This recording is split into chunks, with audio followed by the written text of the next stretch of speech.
everyone. Good Hello, afternoon. everyone. Hi, all. My name is Kay Mello, Director of Community Impact at United Way of Greater Waterbury. Welcome to the Lunch and Learn for today. I hope everyone had a nice holiday weekend or whatever you celebrate. And welcome back. Happy Monday. And welcome to today's Lunch and Learn, which will feature Tomas Olivo, who is the Initiative Director at RIBA Aspira. Tomas is with us here from Georgia. Is it Georgia, Tomas? Looks Yes, nice and warm there, actually. We're jealous. And he will be giving us an overview of the work of RIBA Aspira. United Way is a proud funder of the RIBA Aspira program for ESL. And we have Tomas here today to tell us all about the great work that's happening there. So, and Tomas will share a little bit more details about his situation today. Thanks, Tomas, for being with us. Appreciate it. absolutely. Thank you all for taking the time to be here today. I apologize. I'm joining you. I'm actually on my way back to Connecticut. We had a little bit of a delay. I'm driving with the family from Georgia, so I just stopped at a Starbucks here to make this call. But I appreciate all of you for being here.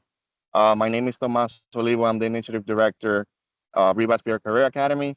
I don't know how many of you are familiar with RIBA Aspira, but we're located in the south end of Waterbury on Mill Street, 233 Mill Street. And our share goal is to reduce the unemployment rate on that particular neighborhood.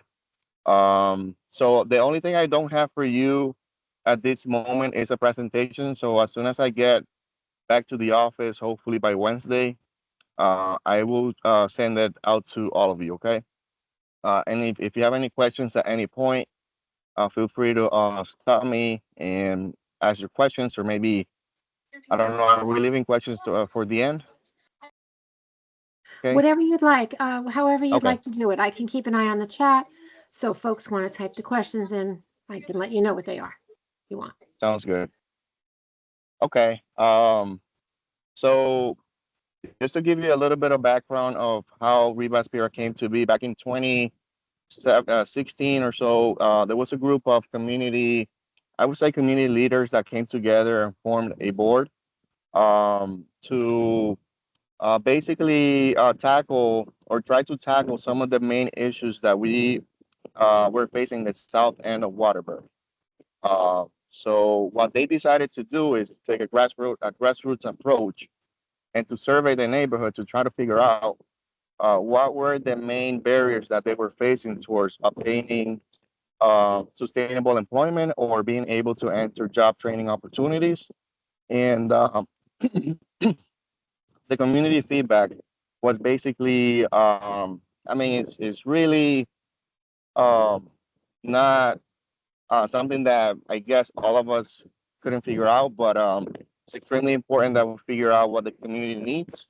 But they basically said childcare was one of the biggest issues, especially in the South End, which actually concurs with the data that shows that the South End, in fact, is actually a childcare desert compared to other neighborhoods in Waterbury. Access to childcare is actually an issue in the South End of Waterbury. Number two was not having a GED, and number three was ESL, so English as a second language, which also makes sense because a lot of the community in the South End seems to be Spanish speaking, Spanish and Portuguese now. So what the board decided to do with the help of the Federal Reserve Bank of Boston, who actually funded this particular initiative and four other initiatives in Connecticut, um, was to bring those services into the community to try to address some of those issues. And that's how Reba Spira was born.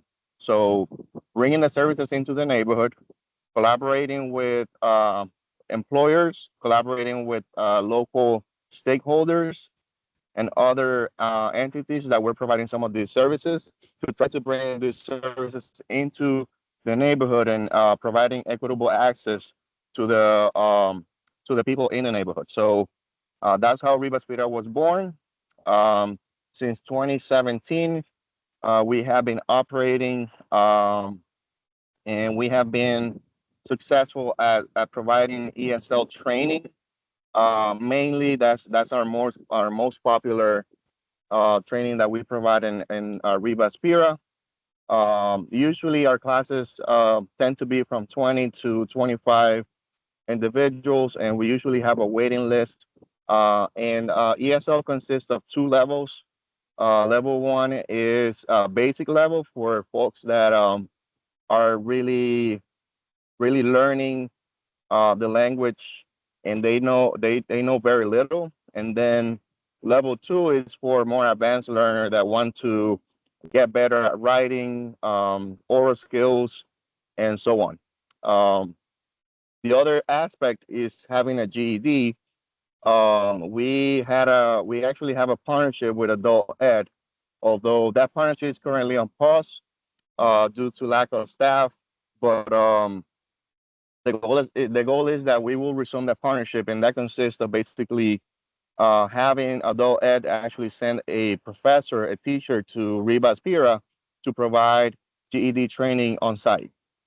Um, the other training that we provide is the childcare provider training, and that training is actually very interesting because when our board thought about providing this training at RIBA Aspira, the idea was to be able to tackle two issues at once.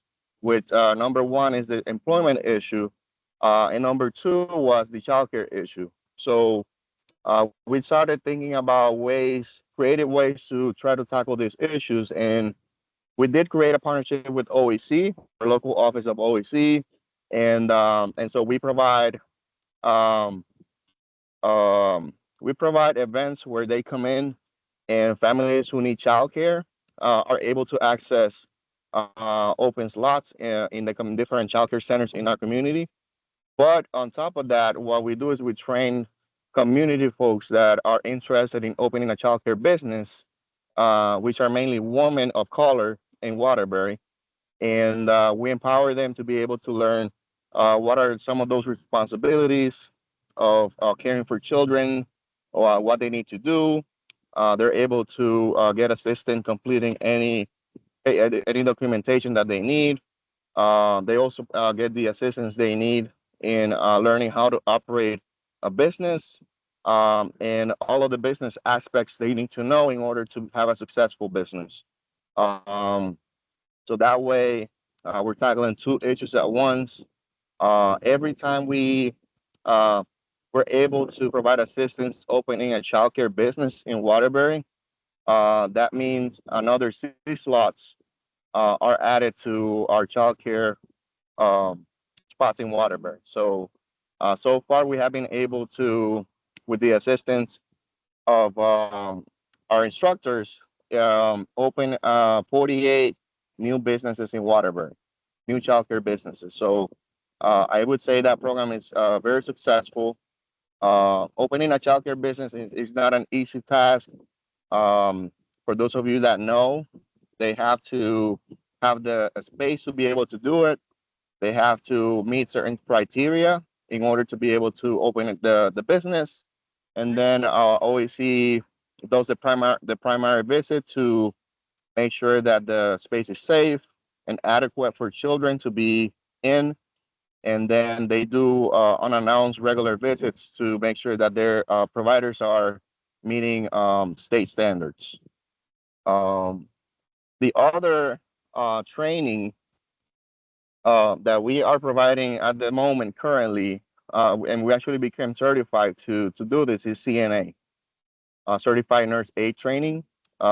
With the help of United Way and other partners in our community, we were able to open our own childcare, our own CNA program out at RIBA Aspira. And the idea behind this is the medical field is a field that is always in high demand. So these folks are always going to have job opportunities. But aside from that, we have partnership with employers, with the two main employers, which are the local hospitals, Waterbury Hospital and St. Mary's Hospital. and they're more than committed to be able to hire some of these folks to be able to work at the hospital where they can also continue their education. So I've said a lot so far. I don't know if there's any particular questions that anyone wants to ask. I don't see anything in the chat. If you would like to unmute yourself, feel free to, if you can do that and you'd like to, feel free to ask any questions.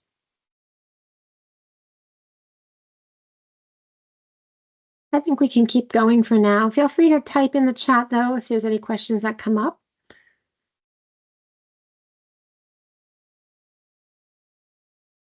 Okay. So at this moment, our main partnerships consist of um, we have Nest, which is the share of our board at this particular moment. We have the United Way, we have Connecticut Community Foundation, we have the Workforce Department, we have the Board of Education, um, we have the Department of Early Childhood in Waterbury as part of our board, and we also have social venture partners, which they actually just changed their names to Social Impact Partners as part of our board, and we also have New Opportunities. That's great. Tomas, we do have a question. Do you need Yes. to be a documented U.S. citizen to participate? Okay, that's a great question. Thank you for asking. So to be able to access our ESL training and our childcare provider training, you do not have to be a documented citizen to be able to do those trainings. The only trainings that are required to be documented citizens or have a work permit or a residency or visa would be the CNA training and any other type of job training opportunity that comes up. And the main reason why that is a requirement is because when folks are looking for employment, they will be required to prove that they have the work permit.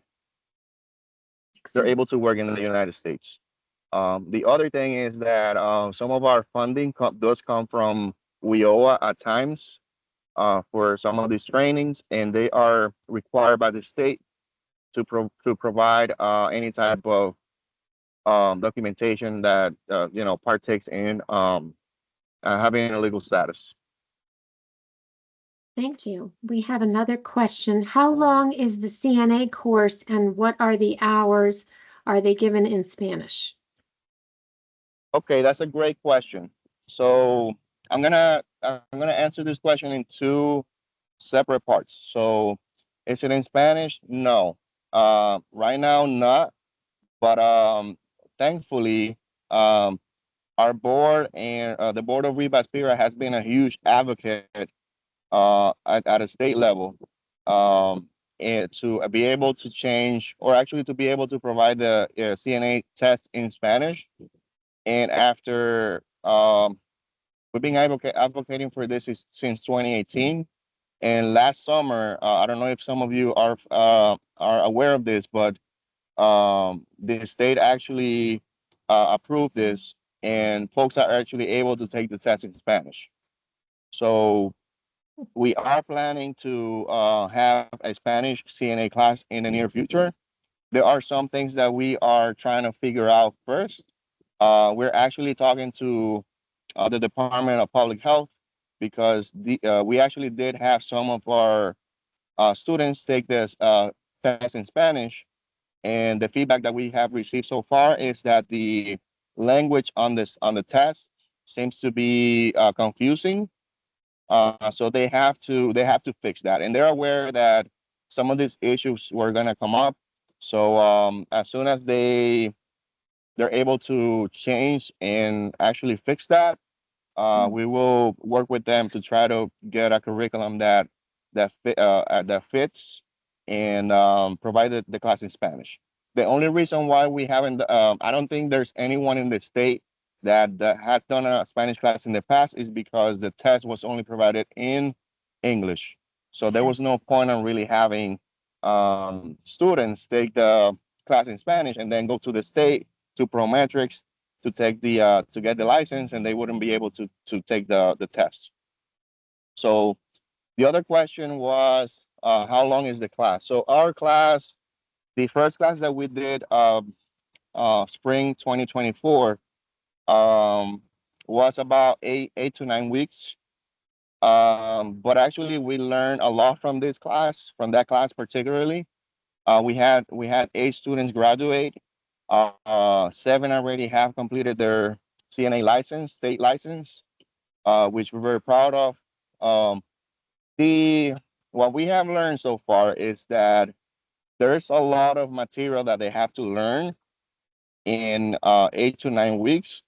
So what we're planning to do is expand the class to 12 weeks, 10 to 12 weeks, and that would give the instructor more time and the students more time to process some of that information. We want to make sure that and we understand that there is some sort of um, desperation to be able to finish the class, get the license, find employment. But at the same time, we do not want to set up anyone for failure. That's the last thing we want to do. Thankfully, we had a great instructor with many years of experience that was able to provide one-to-one support before they took the test. They would come in on a one-to-one basis and work on their weaknesses. And already 7 of them have already passed their examination. That's wonderful. Thank you. We do have another question. So Kathy Taylor asking, piggybacking on Jennifer's earlier question regarding the documentation of, to be documented as a U.S. citizen, she asks, do you anticipate any challenges given the incoming administration's language around undocumented people? Have people expressed any concerns? That's a good question. Thank you, Kathy. So far, we haven't heard anything. I know that there is some tension in the air as far as the new administration goes, and how that's going to work out. Fortunately, Connecticut is a sanctuary state. So that means that nobody, well, in the state, at least state employees do not have to provide any information to the federal government in terms of telling them, who's documented or not. Um, so that provides some safety. Um, and at least for childcare businesses, I can tell you that we have a few that are operating, that have been operating for a long time. I know a lot of undocumented folks in the community that are working and contributing to our economy, and they're great, amazing people. So I don't see that as an issue for right now. Haven't heard anything, but I know that there's some tension on in the air. So we will see. We will see as the new year comes. We will kind of figure that out. Sounds good. Jennifer had a follow-up question. I know you said Mhm. the length of the course is going to be 10 to 12 weeks, but what about the hours? Thank you for that, Okay. Jennifer. Thank you. Yeah. Thank you for that. So the initial class was, what we did is we surveyed the participants. We actually went ahead and interviewed all of the participants before we started the class. And some of the things that we wanted to know is how committed they were to taking the class first, what kind of background they had before, and what motivated them into potentially moving into the medical field. And then number three, we also wanted to know what schedule worked better for them. So our instructors were very flexible in terms of trying to make it work for the students. And what worked best, we did 3 days a week. Um, I think it was Monday and Thursday from 2 p.m. to 8 p.m. And then Saturdays will be a full day, 8 a.m. to 4 p.m. During that class time, we will provide um, food, snacks, and beverage for students to be able to be in class. And aside from that, we also provided all of the books, the uniforms, and everything that they needed in order to be successful. So all they had to do is show up. That's wonderful. Jennifer also asks, is this a free course? Is this course also available for working people? Yeah, so this is a free course. Um, so our initiative focuses on mainly on the south people in the south end. However, we do not turn away anyone from Waterbury mainly, or the Waterbury area. We want to make sure that folks are accessing what they need. And to that question of income, it's a little bit challenging because we do get funding to be able to do part of the training, but some of the funding comes from the workforce department. They do have a limit of income to be able to qualify for some of these programs. But I can tell you something that hopefully I'm not throwing myself under the bus here, but we are willing to work with anyone. We'll make it work. And I know that, you know, with this whole situation of our economy and folks that are working and not being able to qualify for certain things, I'm very aware of that situation. So if there's anything that I can do to make it work, I'll make it work. Oh, that's awesome. You guys are awesome. Deirdre Ashley actually asked a question. What days are the classes?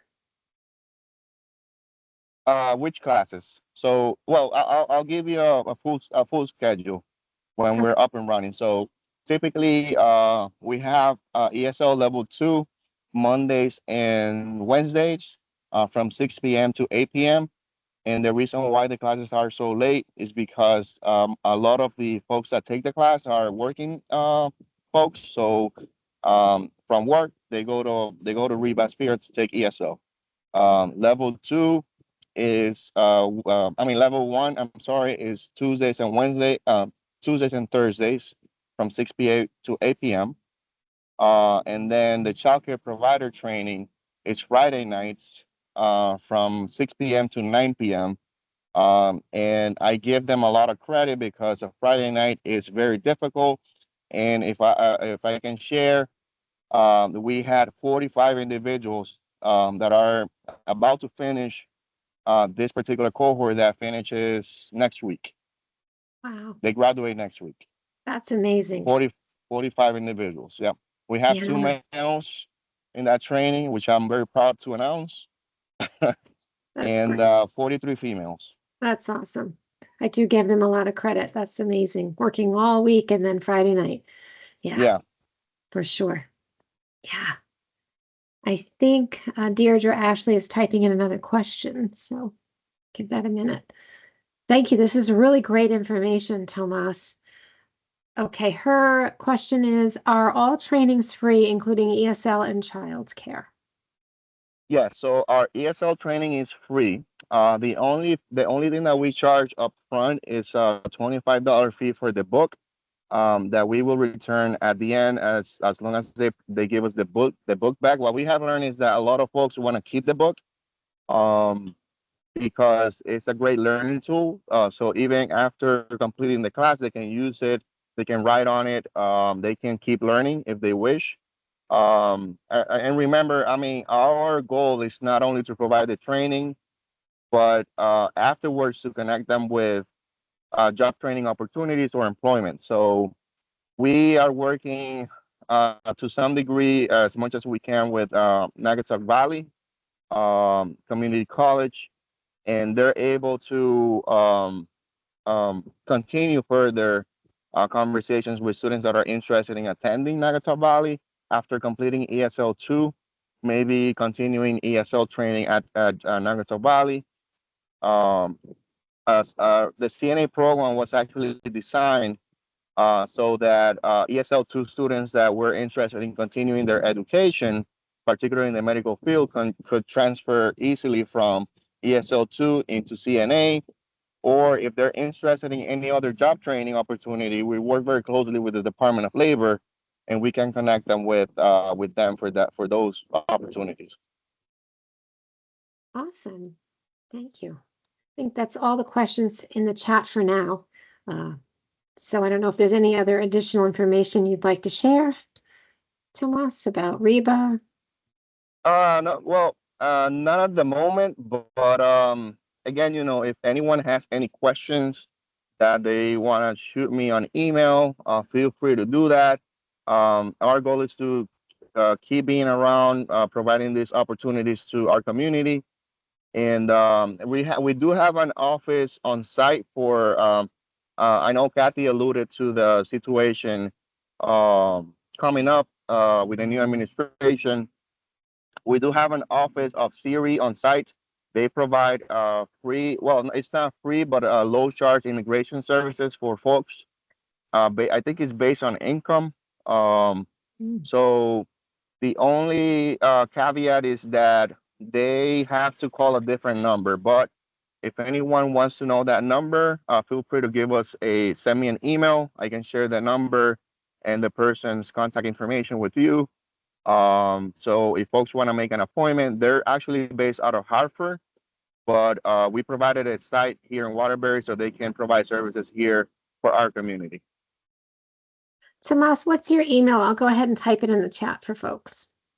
Yes, it's T Olivo, Olivo, at RIBAAspira.org. Let me see if I can probably type it. I got it for you. TOLIVO Okay, at RIBAAspira.org. Okay.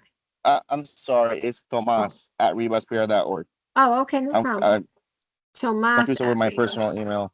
Okay, so at RIBAAspira.org. Okay, so everyone, it's the second one there, Tomas at RIBAAspira.org. Awesome. Feel free to also follow us on Facebook. We do have a Facebook page, RIBA Aspira Career Academy. We also have a website where you could go online and find more information or share more information with anyone that's interested.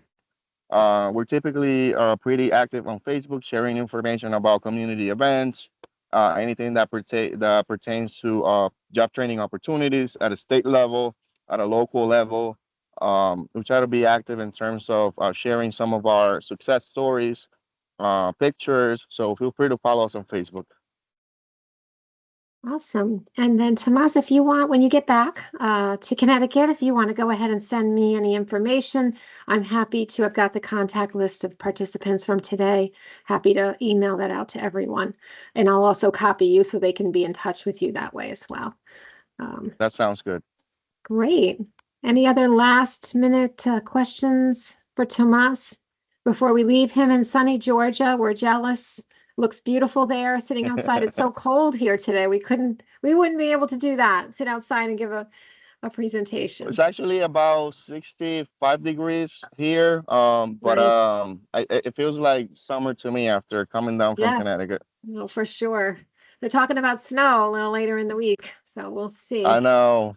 I'm not excited about. Sarah is typing, so I'll just give Sarah a minute here. Yeah. Sarah Gager, I can tell you're typing. We'll give you a minute. But thank you for that overview. Oh, here we are.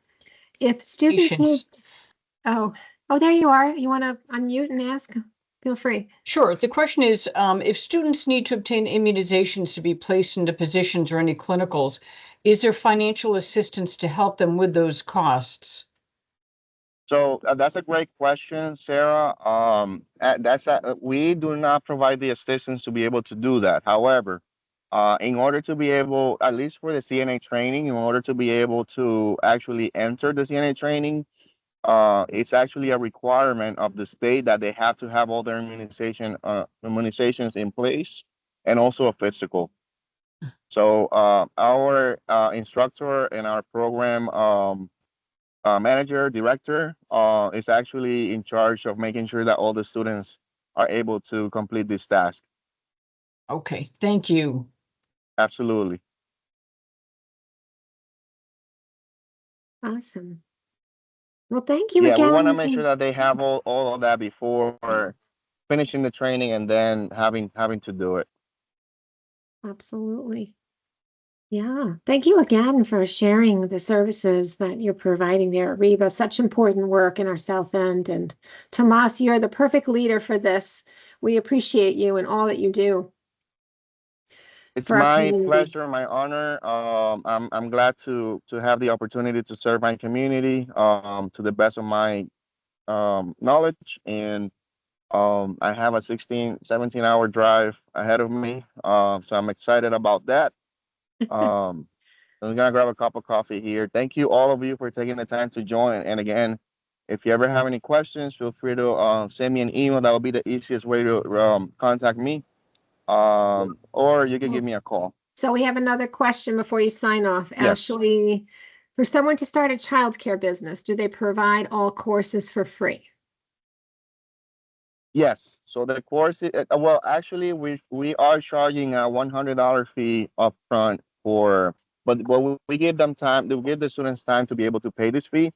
Because for this particular training on Friday nights, we provide dinner. Dinner is very expensive.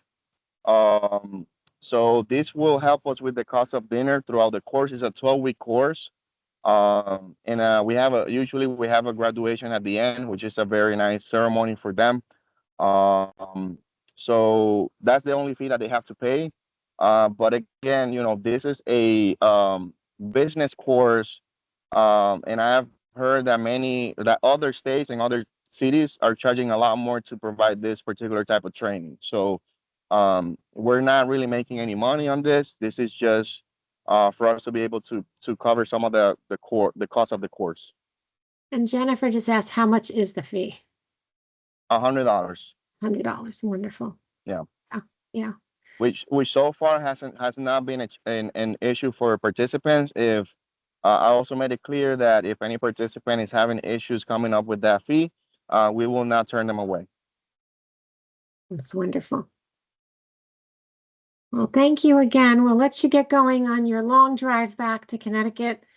And we appreciate you, Tomas, and everything that you do and for hopping on today for this lunch and learn. And thanks all for coming. We'll be sure to get out the follow-up information later this week to you all. We appreciate you. Have a good day, everybody. Safe travels, Tomas. Thank you. Thank you. Thank you, Have a good day. everyone. Bye-bye. Bye. Bye. Thank you.